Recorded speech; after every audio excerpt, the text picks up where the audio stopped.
नमस्कार, आप सभी का स्वागत जाने किसान जगे किसान में। मैं हूं आपका साथी कुलदीप बिन। यह कार्यक्रम लगातार आप लोगों के लिए अलग-अलग फसलों से जुड़ी रोगों और उनके समाधान से जुड़ी बातों पर विचार विमर्श करता है। तो आज हम बात करेंगे रबी की एक महत्वपूर्ण फसल गेहूं में लगने वाले रोग और उनके समाधान के बारे में।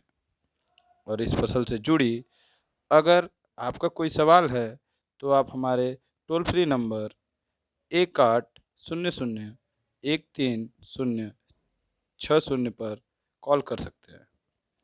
आपके प्रश्नों का जवाब देने के लिए या कहें कि गेहूं की फसल के बारे में और ज़्यादा विस्तार से बात करने के लिए हमारे स्टूडियो में मौजूद हैं डॉक्टर अनिकेत कुमार पांडे, जो कि पादप रोग विशेषज्ञ हैं। नमस्कार किसान भाइयों, आप सभी को मेरा सादर प्रणाम। तो चलिए शुरुआत करते हैं कार्यक्रम की। तो जैसा कि आप जानते हैं कि गेहूं रबी के समय की बहुत ही महत्वपूर्ण फसल है, जिसकी बुआई देश के विभिन्न भागों में अभी नवंबर-दिसंबर के महीने में की जाती है। तो चलिए जानते हैं अब कुछ महत्वपूर्ण रोगों के लक्षण और उनके समाधान के बारे में डॉक्टर अनिकेत कुमार पांडे सर से।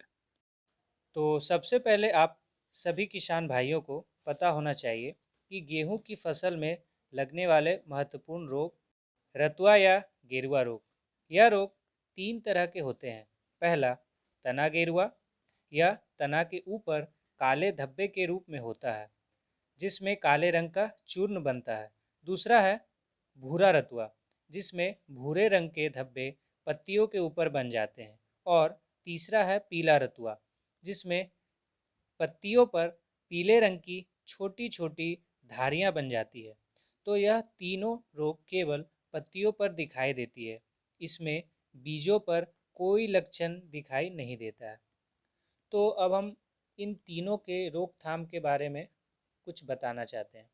तो सबसे पहले हम प्रोपिकोनाजोल, एक फफूंदनाशक दवा है, उसका छिड़काव करते हैं। इसको 10 लीटर पानी में 10 ml का घोल बनाकर छिड़काव कर सकते हैं। इसके साथ साथ आप अपने खेत में जैविक खाद जैसे ट्राइकोडर्मा का उपयोग कर सकते हैं। ट्राइकोडर्मा 8 ग्राम प्रति किलो बीज के हिसाब से किया जाता है। धन्यवाद सर।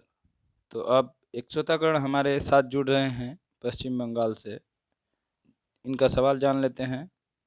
बहुत बहुत स्वागत है सौरभ भाई आपका हमारे इस कार्यक्रम में। जी, नमस्कार सर। सर, मेरा ये प्रश्न है कि हमारे गेहूँ के पत्तियों पर नाव के आकार के छोटे-छोटे धब्बे बन रहे हैं और धीरे-धीरे हरा रंग भूरे रंग में बदल जा रहा है। ये कौन-सा रोग है सर? और इसके समाधान के बारे में भी थोड़ा बताइए। जी, तो सौरभ भाई, यह पर्म झुलसा रोग के लक्षण है। इसके रोकथाम के लिए जनवरी के प्रथम 15 दिनों में मैनकोजेब 1.25 किलो प्रति हेक्टेयर 6000 लीटर पानी में घोल बनाकर 2 से 3 बार छिड़काव करें। इसके अलावा आप 2.5 ग्राम प्रति किलो बीज की दर से कार्बोक्सिन के साथ बीजोपचार कर सकते हैं। जी सर, बहुत बहुत धन्यवाद सर आपका इन तमाम जानकारियों के लिए। तो किसान भाइयों, आज के इस कार्यक्रम में डॉक्टर अंकित कुमार पांडे से हम जुड़े थे, जिन्होंने बहुत सारी महत्वपूर्ण विषयों पर चर्चा की हमारे साथ। तो फिलहाल इन्हीं सभी बातों के साथ हम आपसे विदा लेते हैं। आगे भी अगर आपका कोई सवाल है कृषि से जुड़ा हो तो आप हमें ईमेल कर सकते हैं। हमारा ईमेल आईडी है जाने किसान जगे किसान @gmail.com, या आप हमारे कॉल सेंटर पर कॉल कर सकते हैं, जिसका नंबर है 8800113060। तो अलग-अलग माध्यम हैं आपके पास, जिनके ज़रिए आप हमसे जुड़ सकते हैं। फिलहाल आज के कार्यक्रम में बस इतना ही। दीजिए इजाज़त। नमस्कार।